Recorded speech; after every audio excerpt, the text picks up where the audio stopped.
710 ESPN Seattle presents The Calabro Show warm-up, powered by the law offices of Heidi Hunt. Welcome to the warm-up. Kevin Calabro and the go-to guy Jim Moore here on 710 ESPN Seattle. Here at 3 until 7 o'clock. There's so much going on over the weekend. Did you happen to stay up until all hours of the night and watch Djokovic and Nadal battle it out for nearly 6 hours? I didn't, but I wish I had. I heard Salk talking about it today. It sounded like it was a hell of a match. What was it, 5 hours, 53 minutes? 5 hours, 53. Unbelievable match, yeah. I missed it myself. Saw some highlights. It must have been an incredible match. Well, and then look at the score. I mean, I don't know, correct me if I'm wrong here, but like at Wimbledon, they go, you can be 22-20 in a match, but I saw that the longest match was only 7-5. So, I mean, were these games, so the games must have been deuce and then going back and forth, add in, add out. They still do it, add in, add out? I think so. Yeah.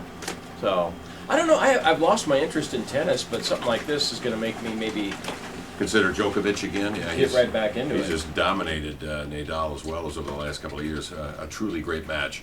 Okay, we've got more stuff for you after the break.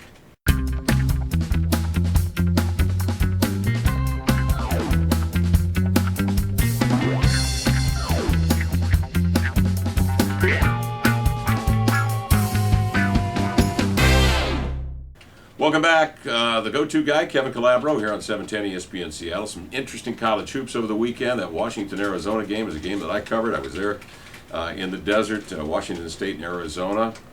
Boy, oh boy, the Husky game on Saturday was wild, and here they are, top of the heap, along with Cal leading the Pac-12. Who would have thought that about 2 weeks ago? Not me. Not me. After that Cal loss at home, boy, I saw some real weaknesses in this club, but they have gotten tougher. Wilcox plays lights out in the desert. Ross hit one big shot after another in the second half, and Tony Roten turns in a defensive gem to seal the win on Saturday. Yeah, you had that three, too, that desperation three from 28, 30 I'd feet say or 28 whatever. to 30 feet. So, I mean, Tony Roten, Terrence Ross, I mean, those kids, I mean, they're money players, aren't they? I mean, when the spotlight is at its brightest, the Huskies seem to come through. I don't know. I'm with you. A week or two ago, I would have thought, geez, the Huskies, they're okay, but they might be an NIT type team this year. Yeah.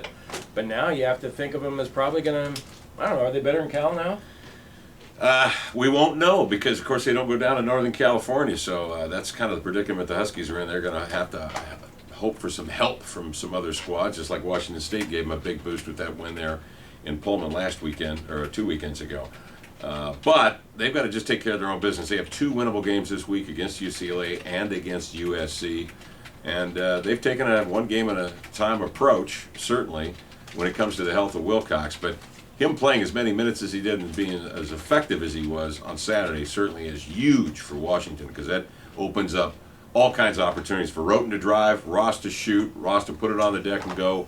Your big men now aren't double covered. There's space in the floor. You can dump it into Njai now and then, and keep Njai was good in the first half offensively. And he was banging. And Wilcox, I was surprised because I don't think he was much of a factor against the Sun Devils coming back. No. I don't think he played that much. I played 10 minutes. And then to play the way he did against Arizona and be as effective as he was, I was surprised by that. I know the kid has it in him, but coming off an injury like that to be, that impactful was surprising. We'll talk a bunch of hoops today here on 710 ESPN Seattle and Super Bowl.